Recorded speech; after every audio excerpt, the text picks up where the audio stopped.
Good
morning. Welcome to you all, people who've just come in the last 3 weeks and have never seen me standing here. It's good to see you. It's good to see faces that I haven't seen for 3 weeks. This is good. Thank you very much for the mini break that I got, and I am excited to be back here at the Unitarian Universalists of Transylvania County, where, as our mission says, our mission is to support individual spiritual journeys and to promote social, economic, and environmental justice. I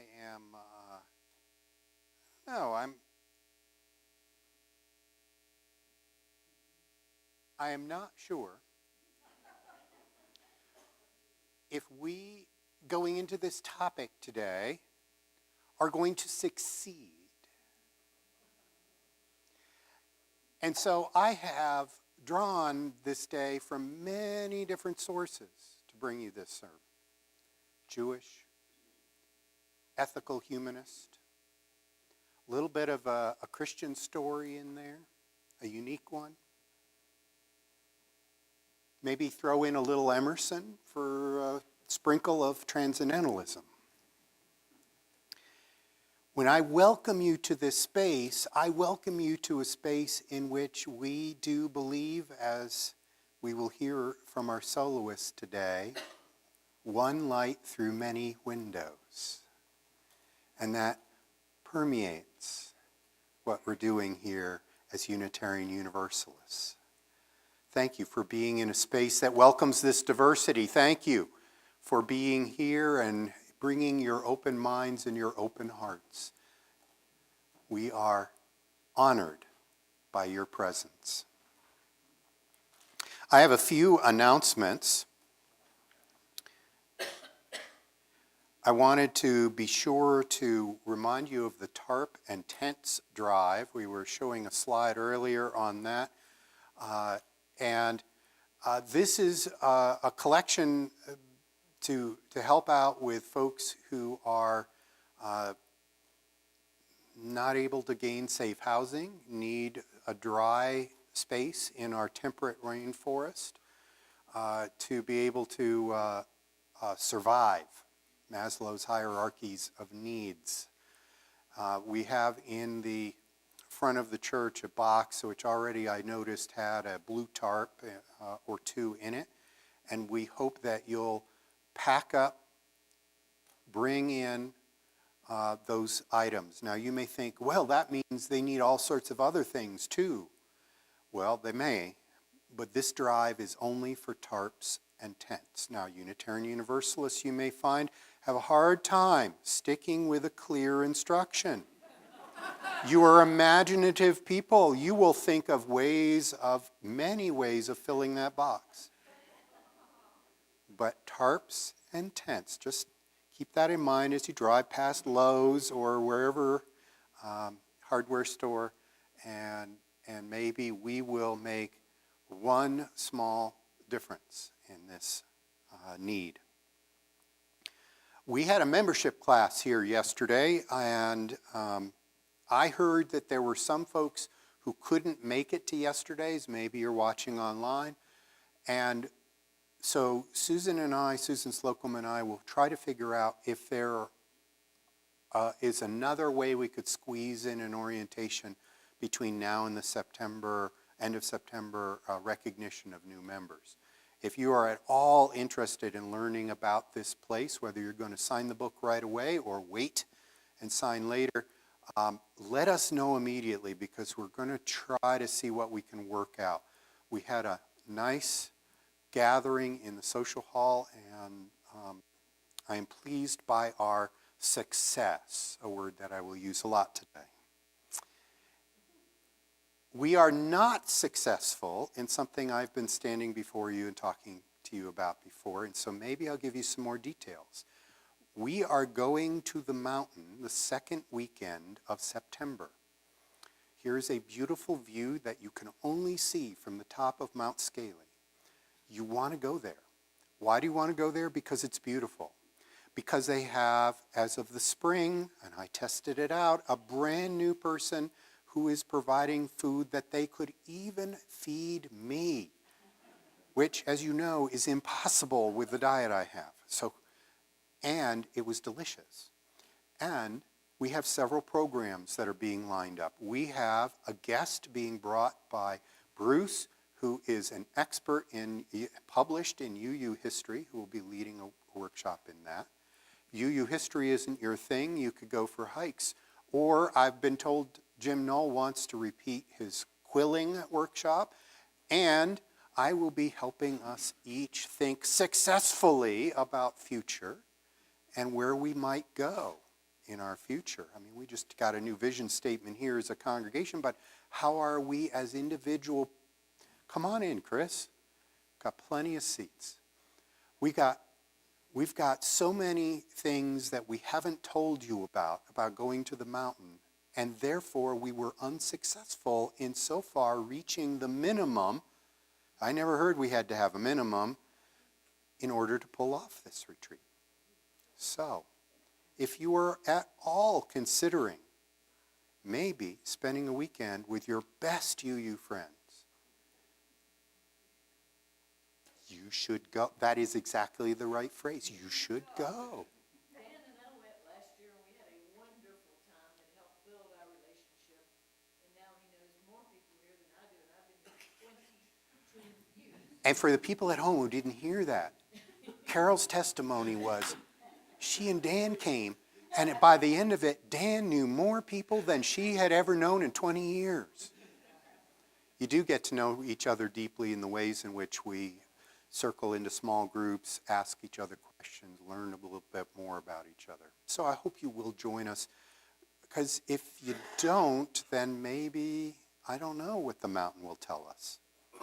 We'll have to sign up Lutherans or somebody to come along with us. I'll work on that.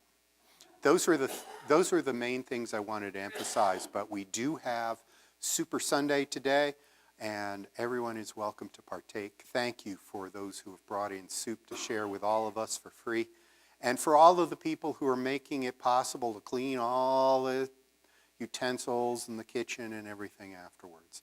It's not always easy being a family that eats in large quantities. But we're successful at it. Thank you. All right. I turn our attention more deeply to the joys and sorrows that we bring into this space.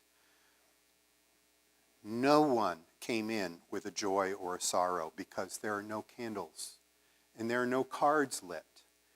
So I want to see everyone raise their hands. I did this once before. Everybody, even if your shoulders complain, raise them small if that's the problem. All right, everybody. You all have lives, and I know it. Now, those of you who would wish to share a particular joy or sorrow this morning, have your hands up. And I see Keem and Carol. Shy people, that's okay. And we got soup time. You can talk to the people at your table. But I'll start with Keem and then move to Carol. Go ahead, Keem. Here is Amanda. Amanda is our friend and neighbor. She and her husband, Ramesh, are good friends of ours. Sharon has been working hard with Amanda to convince her to do that. Here she is. Now we're going to work with the husband. Welcome, Amanda. Keem and Sharon, thanks for sharing. Yeah. Carol. By way of advertisement, I'm also going to the mountain with Dan this year, so if you all come, we'll all get to know each other better. I went last year and I'm going this year. It was fun. Okay, I know we're not supposed to advertise during joys and concerns, but It is yeah, let's rephrase that. Carol, it was a joy. it was a joy. It was a joy to be at the mountain. In fact, you have signed up again. All right, so we'll have that. Ian, you're slipping in here. Okay, go ahead. Well, I have a joy because of yesterday. I was not part of the new member orientation, but I was, because of my position as president of the congregation, I was able to witness, how many were there, Bob? 8? I lost count. New members that signed the book. So thank you so much. Thank you very much.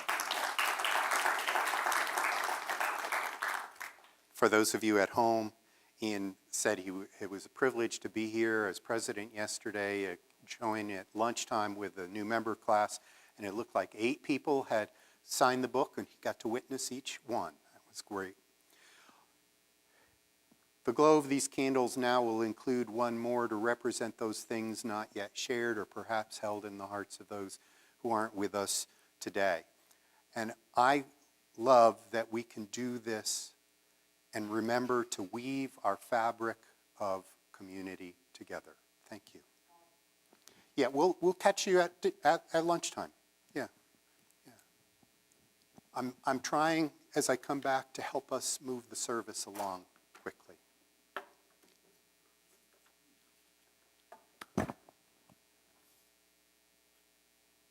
This is the time in which we recognize each other with warmth and dignity.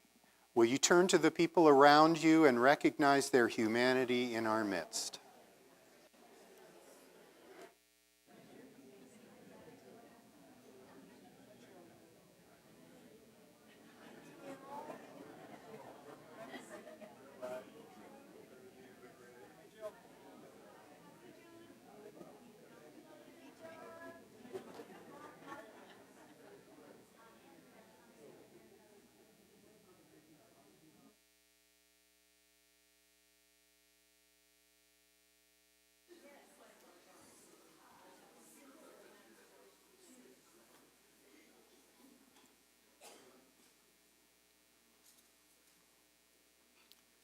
It's not by chance that you arrived here today. You've been looking for something larger for yourself. Inside of you, there's a yearning, a calling, a hope for more, a desire for a place of belonging and caring. Through your struggles, someone nurtured you into being, instilling a belief in a shared purpose, a common yet precious resource that belongs to all of us when we share. And so you're seeking a beloved community, a people that do not put fences around love, a community that holds its arms open to the possibilities of love, a heart home to nourish your soul and share your gifts. Welcome home. Welcome to worship.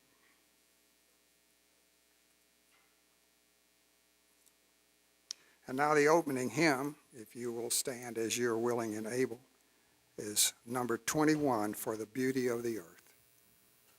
For the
I should have mentioned at the beginning that those wonderful words were from Kimberly Ann Tomzak Carlson.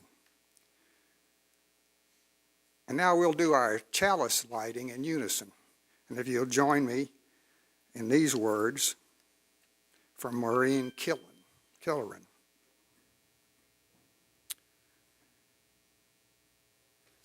We light this chalice for every time we make a mistake and we decide to start again.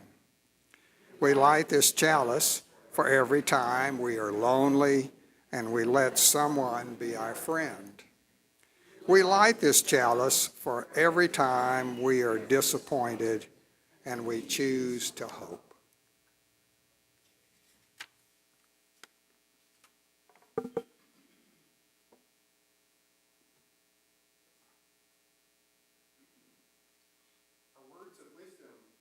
Our story for all ages is being paraphrased from the Matthew story of walking on water. For those of you who are very familiar with the Christian Gospels, walking on water is in Mark and John, but Matthew has an added twist, so I'm choosing that one. It's also easy to choose because I was sitting with colleagues this week who I'm part of an ecumenical group, and they were talking about what were the biblical reading choices this week. And it turned out to be one. So, here's the story. Jesus has been very busy. Jesus has been so busy that throngs and multitudes have been around. After one particularly busy and harrowing miracle experience, Jesus says, okay, I'm going to try again. I'm going to go off and meditate.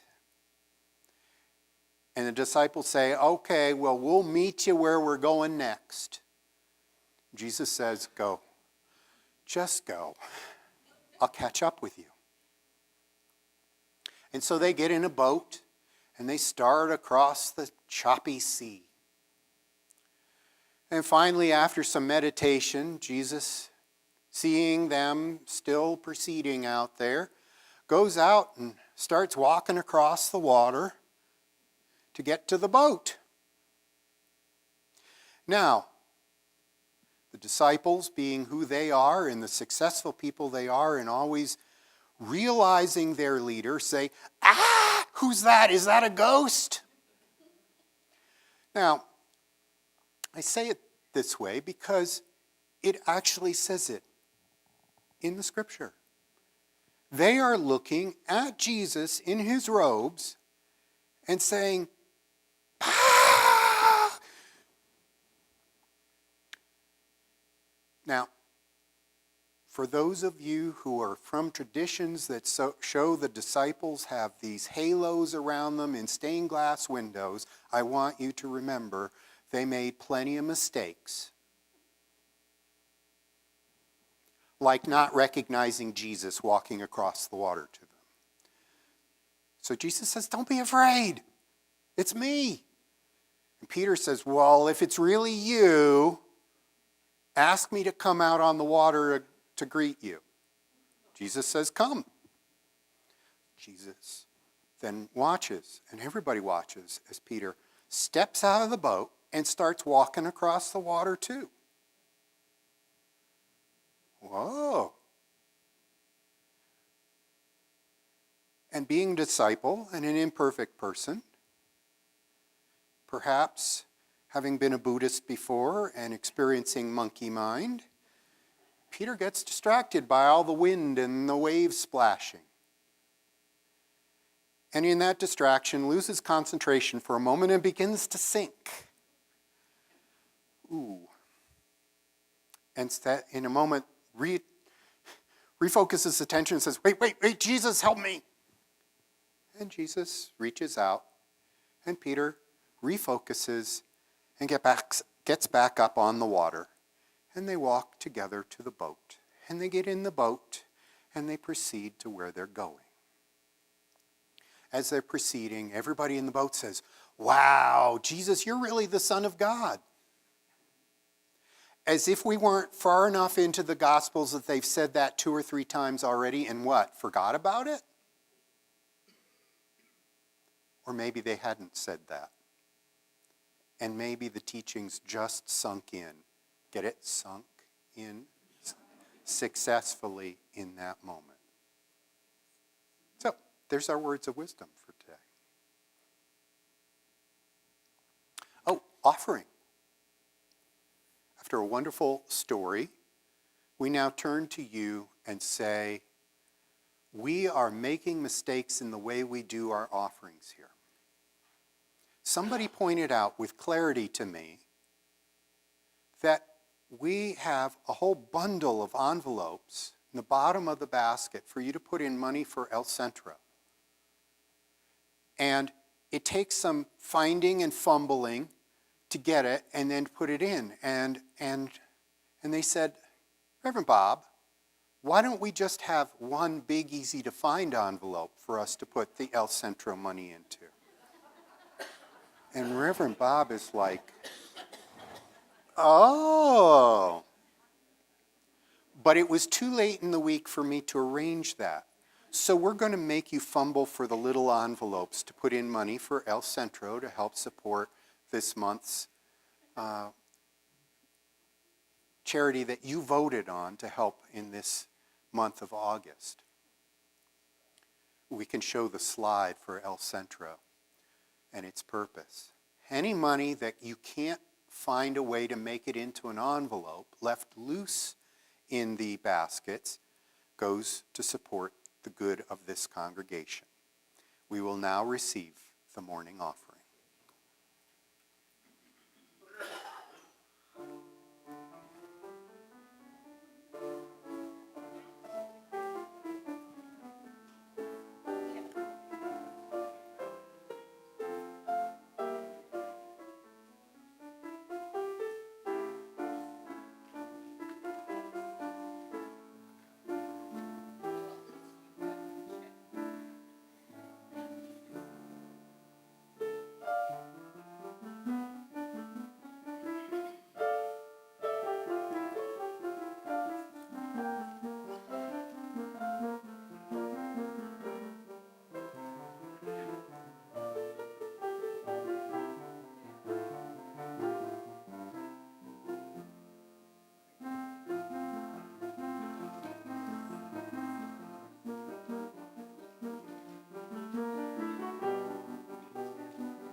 Thank you, Gypsy.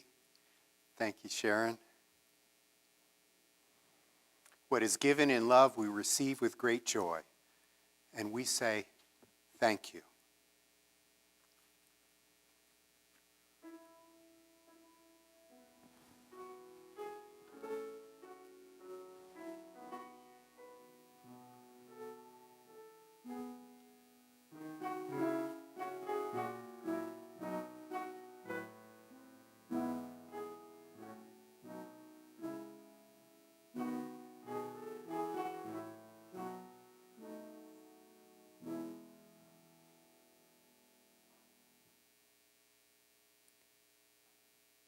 I invite you in this moment to enter into a time of meditation and prayer, to breathe, settle yourself, ground yourself in your place, in whatever ways you find helps open yourself to this moment. Join with me. Spirit of love and life, we who are gathered here come with many joys and sorrows. We are a community of coming and going. And the joys of knowing this place and this community are ours to cherish, inasmuch as we might be strengthened to reach out to one another in our times of need and to be there to celebrate. Spirit of love and life, this is our life. This is our way of love.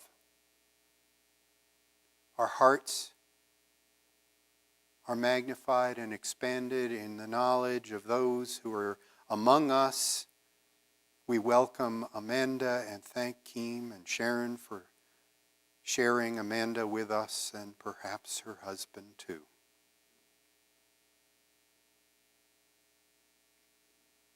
We celebrate the times in which we can join together for the wonderful Wednesdays, for the retreats, for the small groups, for the support groups, for the times of worship and gathering, and for the times of gardening. Spirit of love and life, wherever we might go, may we go together and know that there are those who are side by side with us in this ongoing search for truth and meaning. We are overjoyed in particular with the newcomers who wish to be with us. Spirit of love and life, may we make mistakes early enough in our relationship with them that they know us for the human beings that we are, and yet see us turn and apologize and pick ourselves up and march ever forward towards the ideals that we express to one another. For this is our prayer, that we might say, welcome, thank you, I'm sorry, and here's where we're going. These, the prayers of our hearts and the meditations of our minds, we hold now in a brief moment of silence.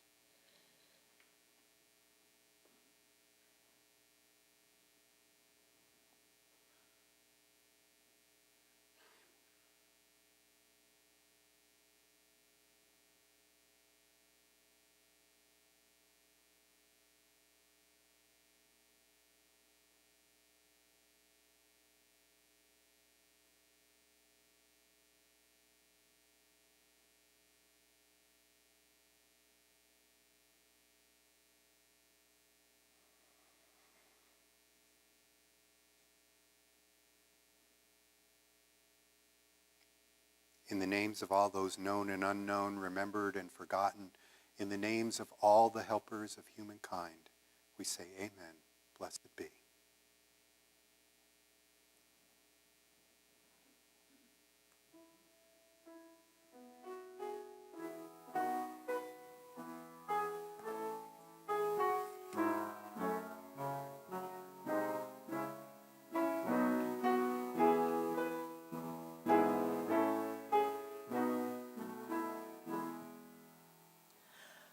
One light through many windows in different colors shines.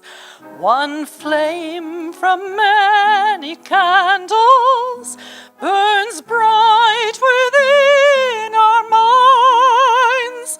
One life to us is given, its seconds ours to spend. How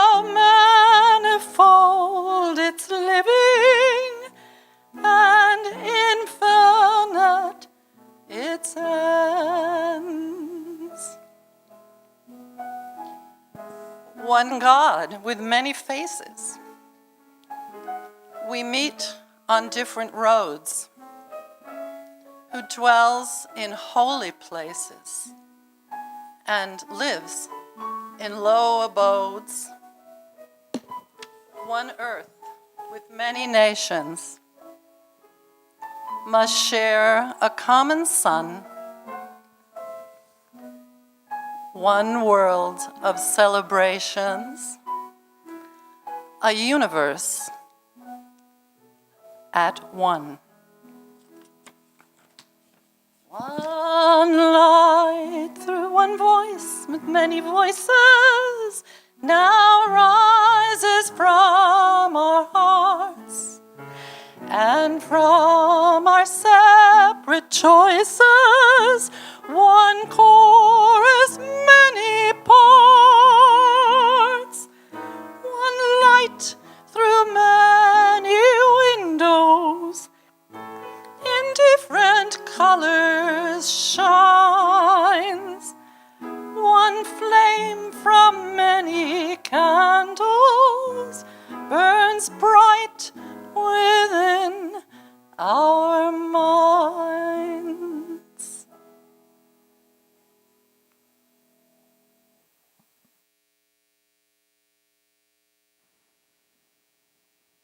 Thank you. Kristen, that was beautiful. The words of, I didn't remember if they were on the screen, but Barbara Brannon wrote the words of that in 2001. It's just gorgeous.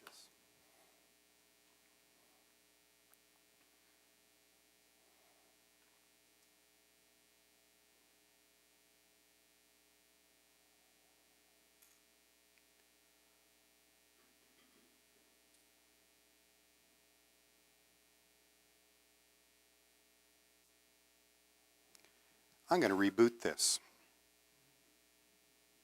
Just to confirm, you want to restart this device? Yes. But I'll give you some background while this is restarting. In our tradition of Unitarian Universalism, we look at many different sources for the ways in which we bring wisdom to our services and our own lives. We've been particularly successful at this since, I don't know, at least the 1890s, when the world's Parliament of Religions was hosted, and even before then, when the Transcendentalists started looking into Eastern religions and the translations coming out of the British Empire. And I also know that once we had learned that the golden rule was in so many world's religions, and we began to come to the place of realizing that is an ethical grounding for our lives, it opened the way for, especially in the early 20th century, for humanism to become a piece of what we as Unitarian Universalists also look up to. On this date, August 13th, 1851, Felix Adler was born. Felix Adler was oh good, you found a picture, that's wonderful. Felix Adler was a founder of ethical humanist movement, a lecturer. He had been destined, his family thought, to take over for his father in leading the synagogue that his father was leading. And instead he went the way of an academic and philosopher. I have some readings from him. Don't excuse the gendered language that Felix Adler uses, but please put in the context of the time period in which Felix was writing. And if he uses the word human now and then, be grateful that it's not just man and he. This is from An Ethical Philosophy of Life, presented in its main outlines, published in 1919. This is from page 330 on. Consider the drive of the human race through the time and space world and its net result, Thou standest now on a high tower. Lean over the parapet and peer as far out into the future as thou canst. Thou standest as did Moses on Mount Pisgah. Strain thy eyes to catch sight of the promised land. But remember that the promised land turned out to be a land still of promise and not fulfillment.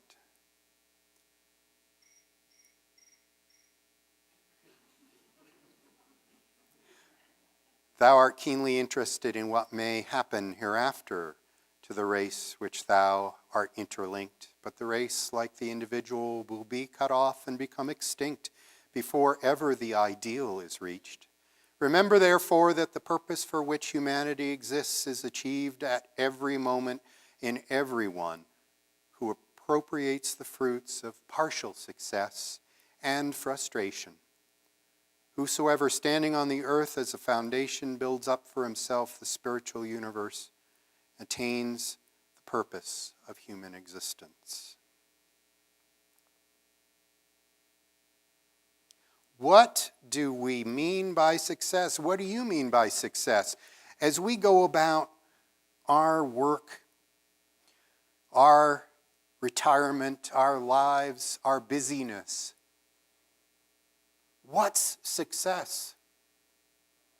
I mean, in preparation for this sermon, I dove deep an entire day into a particular edge of Jewish mysticism. I watched YouTube clips on how to succeed in business without really trying.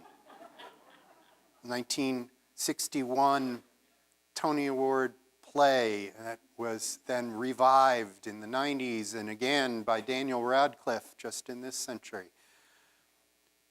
I remembered back to being given a scholarship as a teenager to attend a Dale Carnegie course on public speaking and succeeding and how to make friends and influence people. And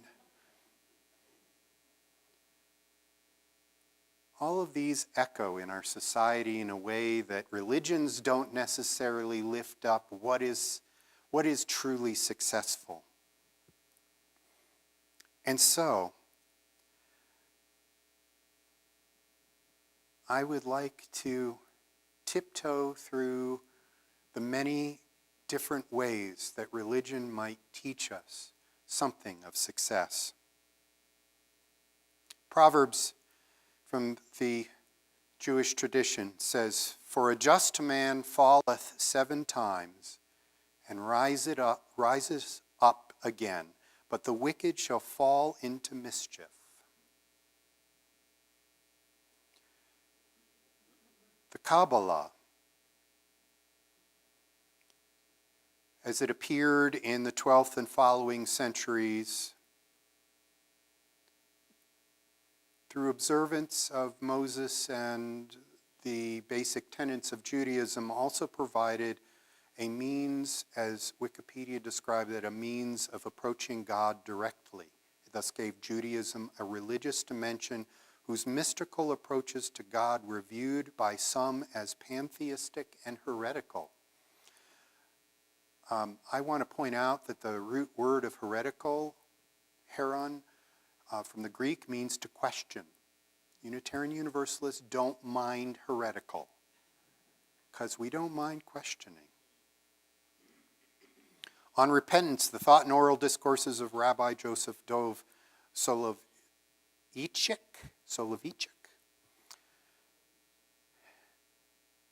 Thank you.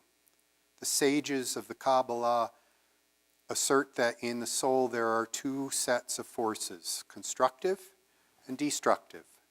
Love is a constructive force, and it's opposed by the destructive forces of jealousy and hatred. The positive constructive forces are, by and large, static and passive, while the negative forces are dynamic and aggressive. And the completely righteous person, who has never tasted sin, is not swayed by hatred and jealousy, rather excels in love and charity and mercy. The one who has sinned and repented can conjure up the dynamic energy of the destructive forces and channel them into new ways, good ways.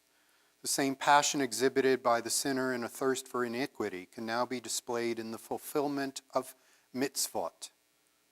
And that's from the influence of Hasidic thought.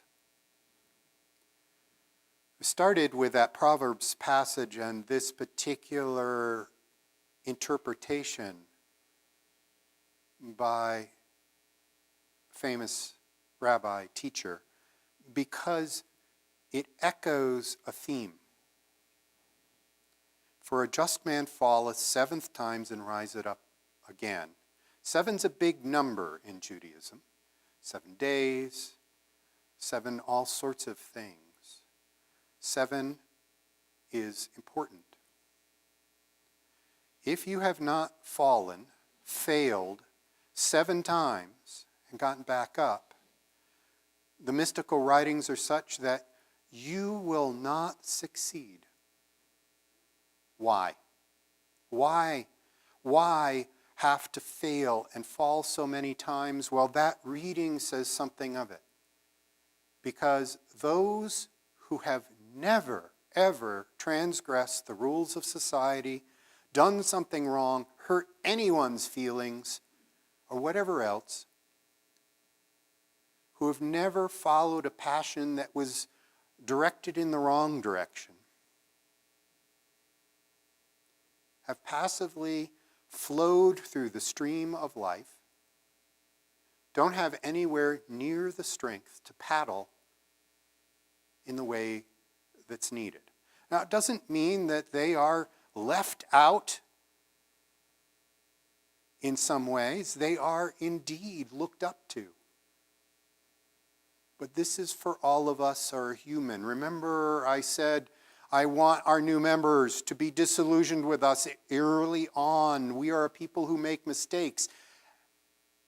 And if we haven't made at least 7 mistakes early on in our meeting of new members and apologized and turned our attention to better ways, then how are we to be the truest example to other human beings? Because I have not met anybody yet who has managed to float through life without making mistakes. But I have met plenty of people who have redirected themselves, redirected their energies to good. That, to me, is a grounding of an understanding of success.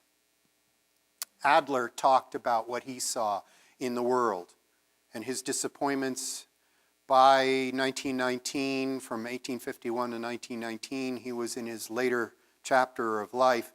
He said, I've worked in social reform, and the impression I have been able to make now seems to me so utterly insignificant as to make my early sanguine aspirations appear pathetic. I've seen the vision of democracy in the air and on the ground around me. I have seen the sordid travesty of democracy, not only in practice, but in idea. This is 1919, not 2019. I have caught the far outlook upon the organization of humankind, the extension of the spiritual empire over the earth by the addition to it of new provinces, and I do not find even the faintest beginnings or recognition of the task which the advanced nations should set themselves. I scrutinize closely my relations to those who have been closest to me, and I find that I have been groping in the dark with respect to most of their real needs, and that my faculty of divination has been feeble. And I look lastly into my own heart, my own character, and the effort that I have made to fuse the discordant elements in there, to achieve a genuine integrity there, and I find the disappointment in that respect deepest of all. Here's somebody who is looked upon as a philosophical leader, published, taught, directed, invented an all new religion. The ethical culture society being grounded in that. Here is someone who says, and I look in myself and I realize I haven't done it. I haven't lived up to it. Now, I don't know about you, but I had some time to reflect during my brief time away from the pulpit, one of the dreams I had, one of the dreams that awakens me in the night when I finally give myself a chance to relax, is a bad dream. In this bad dream, I awaken in a sweat and realize that I have not prepared my homework for algebra class, or I have not studied for my math test, or I am not prepared at all, and I am awake and I can never get back to sleep. And I know that this is grounded in the trauma of having gone through school. I know this is grounded in the trauma of knowing that I have not lived up to the expectations of those around me. I know that there were times when indeed I did not succeed and the dog ate my homework, and I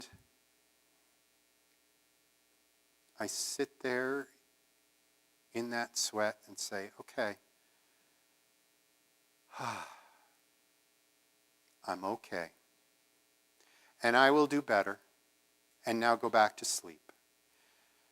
And I never succeed in going back to sleep.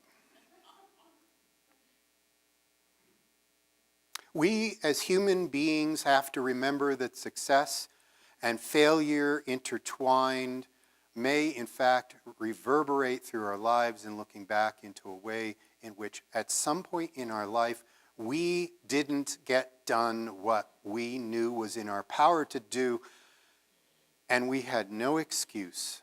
And we blamed it on the dog, or we blamed it on the train, or we blamed it on whatever. But we need to stand up, get up, and try again. Redirect ourselves. Ralph Waldo Emerson of the group of transcendentalists from the 1800s said, "Our greatest glory is not in never falling, but in rising up every time we fall." You know, it's really neat to see posters with Ralph Waldo Emerson on it, since he had trained to be a Unitarian minister and then was reviled by Unitarians because he was just too far out there. And he quit the UU ministry, and he went on to be a successful lecturer, far more successful than he would have been as a preacher, far more successful than ever he would have been a pastoral bedside manner minister, which I think he admitted he couldn't do very well either. Ralph Waldo Emerson was just paraphrasing Proverbs when he said, "Our greatest glory is not in never failing, but in rising up every time we fall." Ralph Waldo Emerson was a plagiarist. And all the posters should really credit paraphrased from Psalms. But isn't that a little bit of who we are? We have little tidbits of wisdom that we might look to that help lead us into better direction of where we're going in life. That we strive and try. I mentioned when I mentioned the story of Jesus and Peter walking on water, I mentioned that, maybe Peter had that moment of monkey mind. I'm always admitting to you that in my Buddhist practice, over the years when I tried and tried again to concentrate for the merest of seconds and having an empty mind, it would always fill back up again. I would sink into that vast sea of an overactive mind, as much as waking from a dream of algebra tests. I had a really hard time. And my teacher, Vipassana Buddhism teacher, said to me, "The success is that you have tried for a split second and achieved that emptiness. You lost it, but then you achieved it again. And every time you've had a split second of that, it is a success."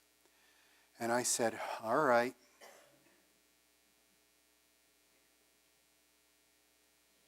but it's kind of still hard to think of it that way. And we do that in our lives. We do it just like Peter. Okay, well, I don't know who this ghost is, like walking here in front of us, who just moments ago we said was going to be joining us in the boat. But if it's really you, call to me and I'll come out. And I'll walk on water, and then like Wile E. Coyote, I'll look down. And suddenly I will fall from the cliff. I will sink into the water. I will become distracted, and then I will get up again and I'll get back in the boat. Now, I love the implications of this story. One is Jesus failed again and again to convince the disciples of who Jesus was. Again and again, this group kept saying, who are you? What? What are we supposed to think? What are we supposed to do? Is it really you? I don't know. But Jesus, like that Buddhist teaching, for a split second gets their recognition once again, and a success in teaching. I like that. I like that the idea is that these imperfect human disciples might in fact find a way to achieve something that in the other Gospels is only attributed to Jesus, and that is stepping out of the boat and walking on water. Now, how many of you have walked on water? I have. I'm going to raise my hand. How many of you have walked on water? Exactly. I grew up in Connecticut. There were a couple of months of the year when it was easy to walk on water. I mean, you didn't want to fall, but you could do it. Or you could put on skates. I mean, it doesn't say Jesus put on skates and went across the water. I don't know that I have figured out what to do to walk on water myself, but it is inspiring to me to know that somebody, sometime in the annals of history, in one of the Gospels only, was shown to walk on water. And what that says to me is that I should turn my mind once again to that split second of awareness and attention. I should once again figure out what I have learned from concentration on what is important and what draws me out. How would we greet one another as human beings? I love that sound over here.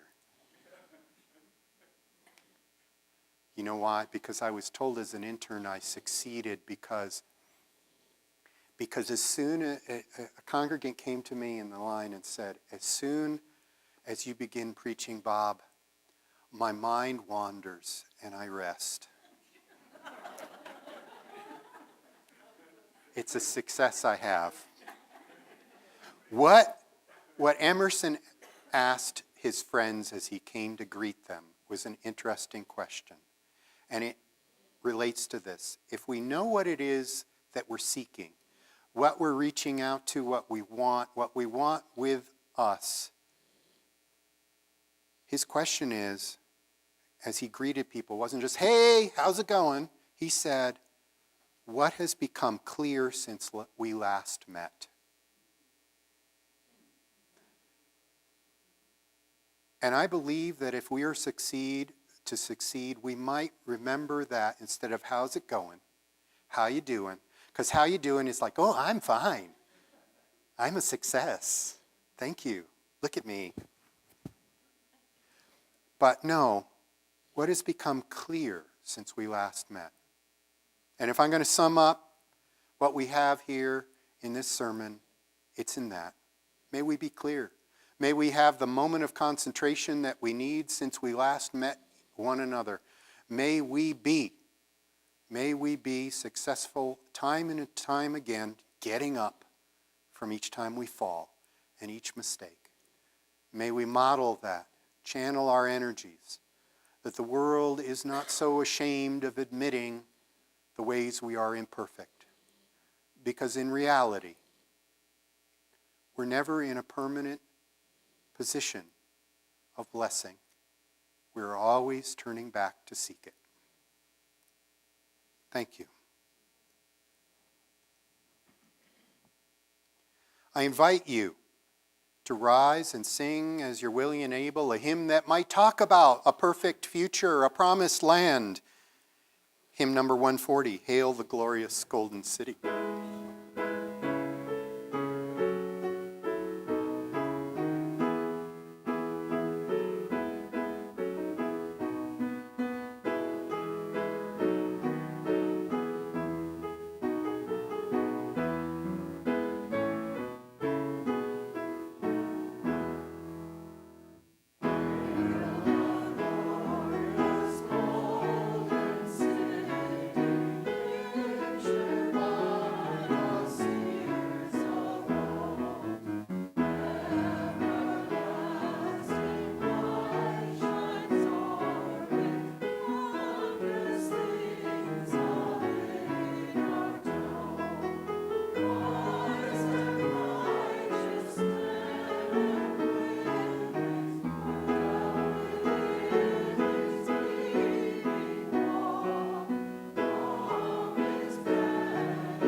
Please join in our unison closing words from my successor at the First Unitarian Church of Dallas, Daniel Chesney Cantor. To love life is to notice the wonders that abound, and to notice the wonders that abound is to be grounded here and now. And to be grounded here and now is the beginning of finding love for this life today. Let us ground ourselves in this instant in all things good and right, and carry that with us in the wider society until we return here again in love. Blessings on all.